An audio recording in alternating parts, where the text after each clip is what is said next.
മർക്കോസിൻ്റെ സുവിശേഷം 16-ാം അധ്യായത്തിൽ ഒരു ചോദ്യം നമുക്ക് കാണാൻ കഴിയുന്നുണ്ട്.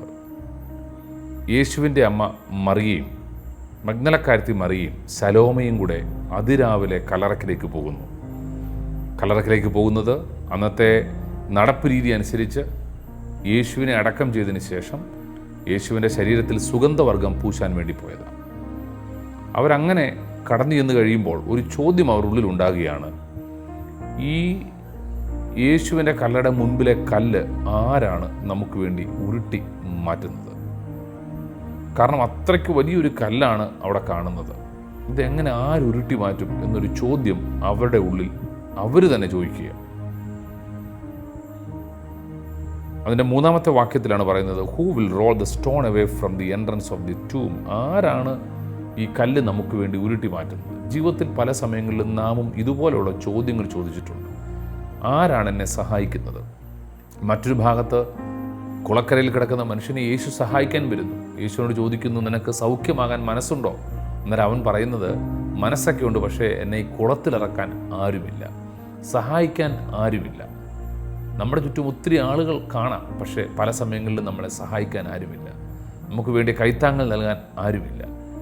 ഇവിടെയും കണ്ട് ആരാണ് ഈ കല്ലുരുട്ടി മാറ്റുന്നത്? ഇത്രയും വലിയ കല്ലുരുട്ടി മാറ്റാൻ ഞങ്ങൾക്ക് കഴിയത്തില്ല, ആര് ഞങ്ങളെ സഹായിക്കും എന്ന ചോദ്യവുമായി 2 മറിയമാരും ശലോമയും കൂടെ ചെല്ലുകയാണ്.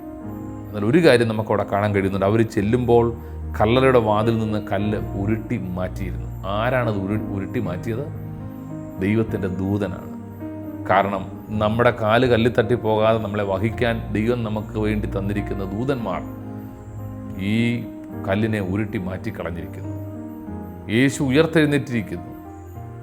അതിന് പറഞ്ഞ പുനരുദ്ധാനത്തിൻ്റെ ശക്തി എന്നാണ്. യേശു ഉയർത്തെഴുന്നേറ്റു. അപ്പം നമ്മുടെയൊക്കെ ജീവിതത്തിൽ നമുക്ക് അസാധ്യമെന്ന് പറയുന്ന, നടക്കത്തില്ലെന്ന് പറയുന്ന, പ്രതികൂലമായിരിക്കുന്ന പലതിനെയും എടുത്തു മാറ്റാൻ കർത്താവിന് കഴിയും. എന്താണ് നമ്മുടെ ജീവിതത്തിലെ കല്ല്? ചില സ്വഭാവങ്ങൾ ഒരു കല്ലായിരിക്കും. അതിനെ നമുക്ക് തന്നെ മാറ്റാൻ കഴിയുന്നതിനെ മാറ്റണം, ഇല്ലാത്തതിനെ മാറ്റാൻ കർത്താവിനോട് നമ്മൾ പറയണം. മറ്റു ചിലരെ സംബന്ധിച്ച് അവർ നേരിടുന്ന കടഭാരമോ രോഗമോ പ്രതിസന്ധിയോ ഒക്കെ ഒരു കല്ലായിരിക്കും. നമുക്കതിനെ നീക്കാൻ കഴിയുന്നില്ലെങ്കിൽ കർത്താവിനോട് പറഞ്ഞാൽ കർത്താവ് അതിനെ ഉരുട്ടി മാറ്റും. അതുകൊണ്ട് തന്നെ വിശ്വാസത്തോടെ പറഞ്ഞ, കർത്താവേ, എൻ്റെ പ്രതിസന്ധി എന്തായാലും കർത്താവ് അതിനെ ഉരുട്ടി മാറ്റണമേ. വലിയ പ്രശ്നങ്ങളാണെങ്കിലും അതിനെ എടുത്തു മാറ്റണമേ. ഇപ്പം നമ്മുടെയൊക്കെ ജീവിതത്തിൽ നമുക്ക് താങ്ങാൻ കഴിയാത്ത പ്രശ്നങ്ങളും ബുദ്ധിമുട്ടും ദുഃഖങ്ങളും വരുമ്പോൾ കർത്താവ് അതിനെ എടുത്തു മാറ്റും. അതെ, നമ്മുടെ വേദനയെ അവൻ എടുത്തു മാറ്റും. ഇവരുടെ ഉള്ളിലെ ചോദ്യവും കർത്താവ് അറിഞ്ഞിട്ട് ഇവർക്ക് വേണ്ടി അത്ഭുതം ചെയ്തെങ്കിൽ നമ്മുടെ എല്ലാം ജീവിതത്തിലെ പ്രതിസന്ധികളെ കർത്താവിന് മാറ്റാൻ കഴിയും. നമ്മുടെ ആവശ്യങ്ങൾ കർത്താവിന് അറിയാൻ കഴിയും. നമ്മളെ പേർ ചൊല്ലി വിളിക്കുന്നൊരു കർത്താവ് ഉള്ളതുകൊണ്ട് നമ്മൾ നിരാശപ്പെട്ടു പോകേണ്ട. നമ്മുടെ ഏത് പ്രശ്നത്തെയും കർത്താവ് എടുത്തു മാറ്റും. ആ ഒരു ഉറപ്പോടെ നമ്മൾ വിശ്വാസത്തോടെ പറഞ്ഞു, കർത്താവേ, എൻ്റെ ജീവിതത്തിലെ പ്രതിസന്ധികൾ അങ്ങ് എടുത്തു മാറ്റണമേ. നമുക്കെതിരെ നിൽക്കുന്ന ശത്രുക്കളായിരിക്കും. വചനം പറയുന്ന, ആരും ഓടിക്കാതെ ശത്രുക്കൾ ഓടിപ്പോകും. കർത്താവ് നമുക്ക് അനുകൂലമെങ്കിൽ പ്രതികൂലമാരാ. അതുകൊണ്ട് തന്നെ ധൈര്യത്തോടെ വിശ്വാസത്തോടെ നമുക്ക് മുന്നോട്ട് പോകാം. മറിയയ്ക്ക് വേണ്ടി, ശലോമയ്ക്ക് വേണ്ടി കർത്താവ് കല്ലുരുട്ടി മാറ്റിയെങ്കിൽ നിങ്ങളുടെ ജീവിതത്തിലും അത്ഭുതം ചെയ്യാൻ കർത്താവിന് കഴിയും. പ്രതിസന്ധി മാറ്റാൻ, രോഗത്തെ മാറ്റാൻ, നിരാശകളെ മാറ്റാൻ, അസാധ്യമെന്ന് ലോകം പറയുന്നതിനെ മാറ്റാൻ, തടസ്സങ്ങളെ മാറ്റാൻ കർത്താവിന് കഴിയും. അതുകൊണ്ട് തന്നെ വിശ്വാസത്തോടെ അത് ഏറ്റെടുത്ത്, കർത്താവേ, നീ എനിക്ക് വേണ്ടി അത്ഭുതം ചെയ്യണമെന്ന് പറഞ്ഞാൽ ദൈവം നിങ്ങൾക്ക് വേണ്ടി അത്ഭുതം ചെയ്യും.